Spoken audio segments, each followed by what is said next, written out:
Hi everyone, it's Raina. So this video is if you have your natal moon either squaring or opposing Jupiter. And I was scouring the internet for an explanation of these aspects, which are challenging aspects, and I couldn't find anything that really resonated with me 100%. But there is a site called astrofix.net, and I recommend that if you're interested in looking at aspects, that you check it out because what they do is they do not specify squares, oppositions, trines, sextiles, but you can um, see by they like will have paragraphs, but they'll just have like phrases rather than like just full sentences because they're trying to get you to like receive like the key words. It's considered like a brainstorming for different astrological placements and aspects and things of that nature. I don't know if they have like planets and houses or anything. I think they do it for the I don't know if they just do it for the aspects. But the thing is that one reason that it's really good is that it's kind of open ended and you can kind of apply your life to it rather than some of these sites. They will just have this specific information that may not be exactly what is true for you, and they don't have enough variety of the attributes of what that represents. So this is better, but you never know exactly what the opposition would be compared to the square. And in general, the square is this could indicate a holding pattern. What would you call it? Like an impasse within yourself that you find very hard to like get over if you have like this stubborn quality that you're trying to deal with, or maybe you're not even aware of it and it's so deeply ingrained in you that it's hard for you to see that you need to change. But even when you try to change, you feel like stuck. With the opposition, it can be more like how you relate to other people and how it, impacts you. But sometimes these can be projections based on your conditioning, and then you react to somebody else treating you in a certain way because they're reacting to how you're behaving. So it becomes kind of like this back and forth dynamic and it doesn't get really resolved. Like in other words, it can be like two extremes. So um this is very interesting because I found some terminology that I could really relate to. So one of the things that I was looking for was the the aspect to the mother because the moon can be the mother, and I saw here this idea of an indulgent mother because Jupiter can be excess. So if the moon is the mother and Jupiter is that excessive indulgent quality, then for sure that could be in place here. Now, for the individual, depending on your sign, this is going to be affecting you in different ways. If you have a sun in Cancer and you have this opposition, it might cause you to be kind of like stuck in place because you crave that kind of nurturing to begin with, just naturally. And if you receive it, you may just feel the desire to kind of indulge in that, even if you're an adult. And even if you're a male and you get accused of being a mama's boy, you don't really care because um, that's something that emotionally you have been conditioned. Through your sun sign, you would already naturally want. Well, let's say you're a more freedom loving sign, like a Sagittarian or an Aquarian, then this could be something where you kind of push against it emotionally. And even regardless of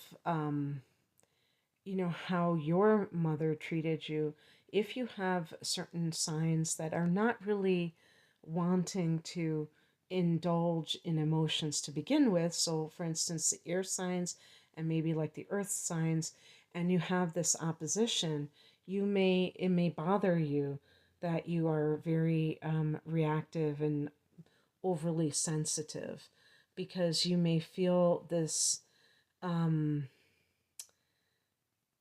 feeling of how would I put it, vulnerability that you don't like. This can be somebody who has a lot of moodiness because the Jupiter effect is expansive and it can exaggerate, so it can blow things up and make mountains out of molehills emotionally. With this, I would say, particularly with the opposition, okay? With the square, there can just be this feeling of all of that, but that's within yourself. You're kind of like turning it inwards. With the opposition, this sensitivity you may direct towards someone else, and you may be one of those people who is overly reacting to other people's comments and behavior. And some of that could be coming because you're too sensitive, meaning not sensitive, meaning that you care about other people, kind of sensitive, but that you are hypersensitive. You are, it's like being too protective of your own feelings. And that can create that sense of people feeling like they have to walk on eggshells around you. Um, they mentioned overeating. I'm trying to think about, I think that this would probably be true. I don't know if this would be true with probably the square more than the opposition. Just because the person is trying, because I heard one site call the square inner tension. So, because you think of about a blockage as being, holding onto this tension, and to relieve that tension, indulging oneself. But how do you indulge oneself? When the moon is involved, it's going to be through the nourishment. So I think that if you have the opposition, you would probably be the one overfeeding maybe your child or other people, trying to make them feel better. So it is very important that food is never used as a way to kind of soothe emotions, whether you're doing it within yourself or you are raising a child and they're crying and you think that that's the way to do it. Because they do mention being overly protective. And so if you are a parent and you have the opposition, you would have to be careful about not being too protective. It sounds like uh, it doesn't make any sense. Like, of course, you're going to be protective of your child, but there is such a thing as being overly protective. And what you convey, even if it's a silent message, is that the world is a dangerous place and that the world is fraught with peril. And you might argue with me and say, well, it is. But, um, it can very easily feed, your child can be fed with fear, unintentionally. They use the catch, or the key phrase, big baby here. So yeah, like I said, somebody who is very moody, and maybe when we say like somebody who's a big baby, that they overreact to things and maybe they feel sorry for themselves. They blow things up. And maybe like with the square, this is they might keep it to themselves and they're brooding about it. With the opposition, they might actually throw it back on the other person. You're doing this to me. Um,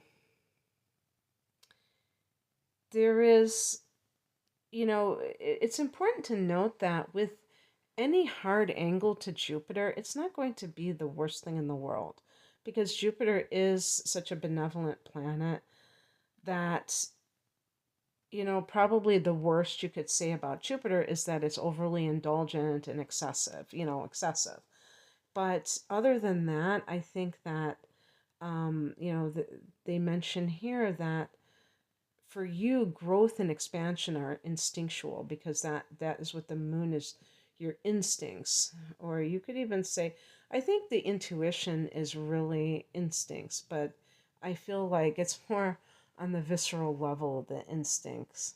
So almost connected to the physical in a sense. But the point is that emotionally, the person feels like growth is very important in life. And when that happens, they will be directed to do things, especially I feel, in the form of self improvement, or their emotional well being.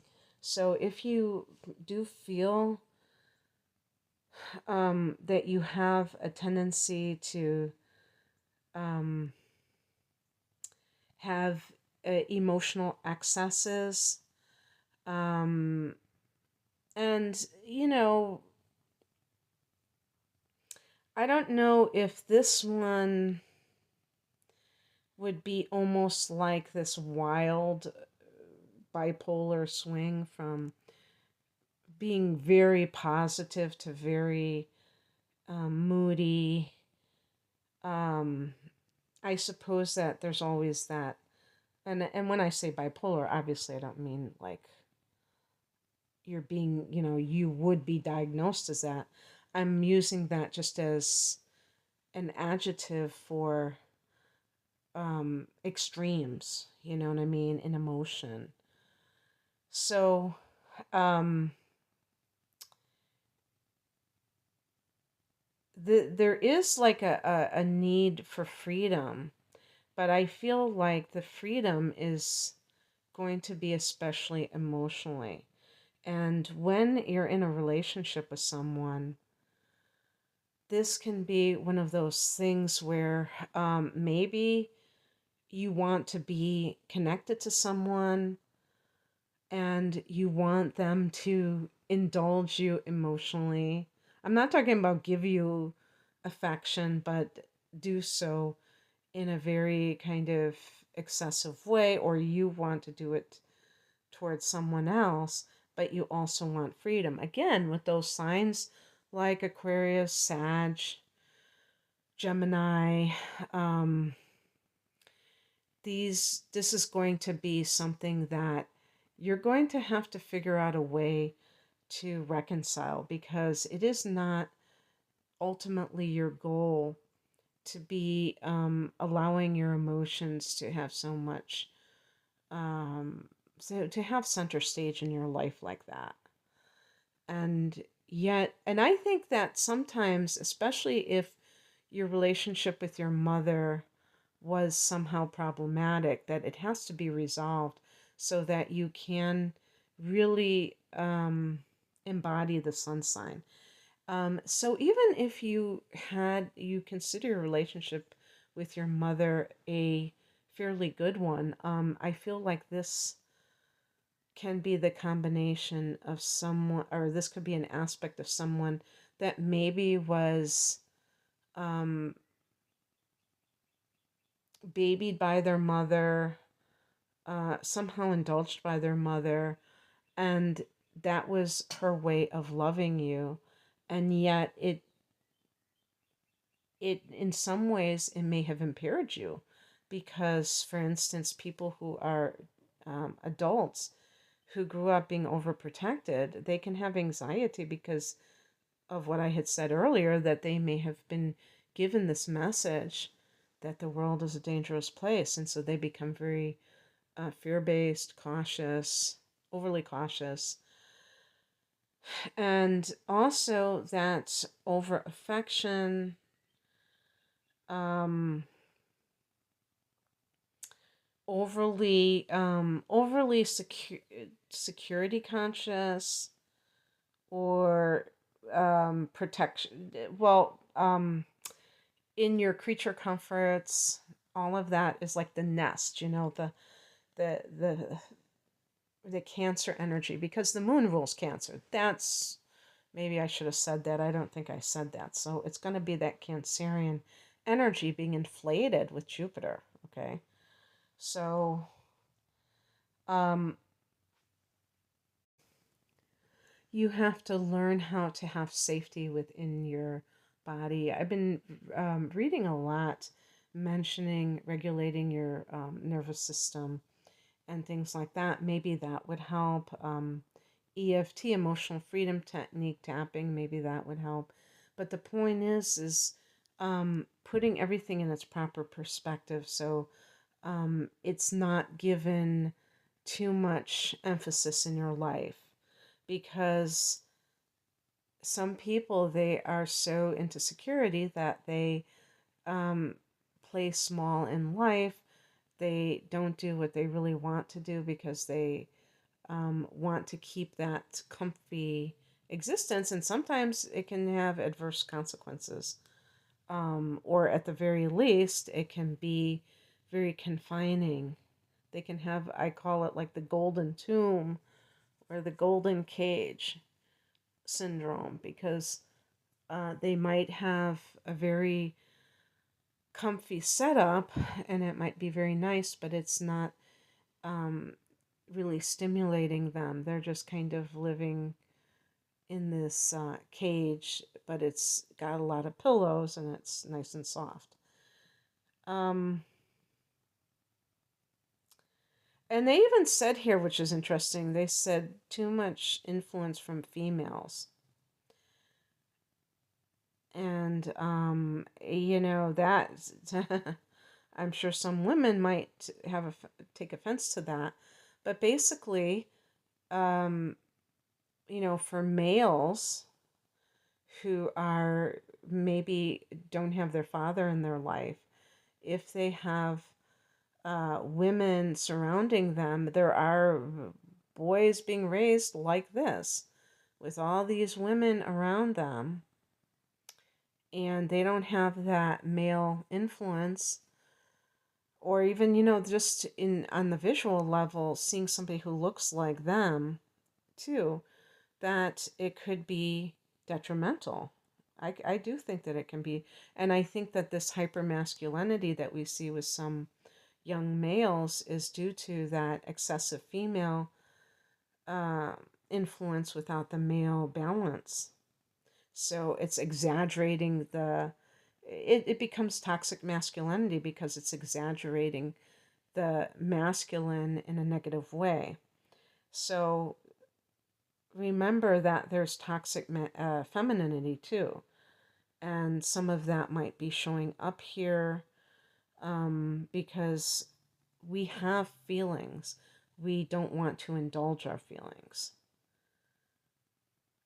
Because I didn't see the word being manipulative, but I can definitely think that, especially with the opposition, because the person may try to get their needs met by preying on other people's vulnerabilities emotionally with guilt or other negative emotional self expression.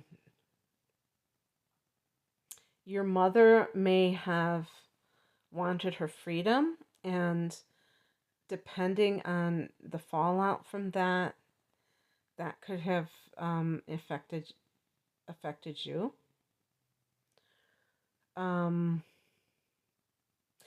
well, and they say here, this I'll read this verbatim, whether or not your mother protected you.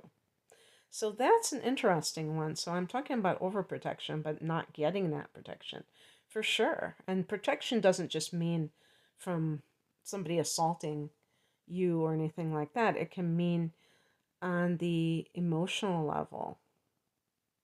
Because sometimes in dysfunctional families, you have one parent who is the main abuser, and the other parent is the what do they call that? The enabler. And they might not abuse the child, but they stand by and allow it to happen. They don't say anything.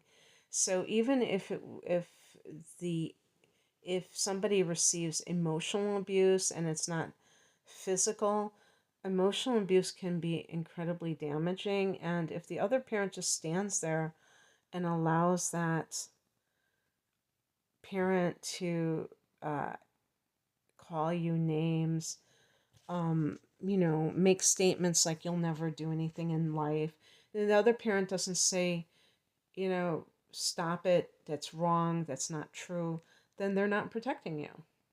Now, of course, they may be afraid of that individual, and it is their weakness that is causing them to do that. Maybe they do feel it's wrong, but they don't say anything.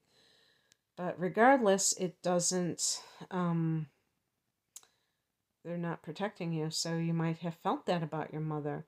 So all of these things, so in those types of instances, it's very easy to feel sorry for oneself and feel like you didn't get your needs met. And so regardless of what side of the equation that a person may be in, we can never look to other people to kind of fill the hole in our emotional self, because that's not their job. Um, and that will ensure that people avoid an individual who does that. It's up to you if you feel like you're a bit extra emotionally to rein it in. And how do you do that? Well, maybe you do need therapy. Maybe you do need to start meditating so that you can put everything in their proper perspective. You can be more centered in life instead of going off this wild tangent and being so reactive and all of that. But, you know, you still may be an optimistic person, and you still may be a protective person, which is good. Again, people who are not protective, then they can be part of the problem in uh, various scenarios. So, anyway, that's what I have for you. I hope that this resonated. If you would like a personal reading, the link is below. Take care. Bye.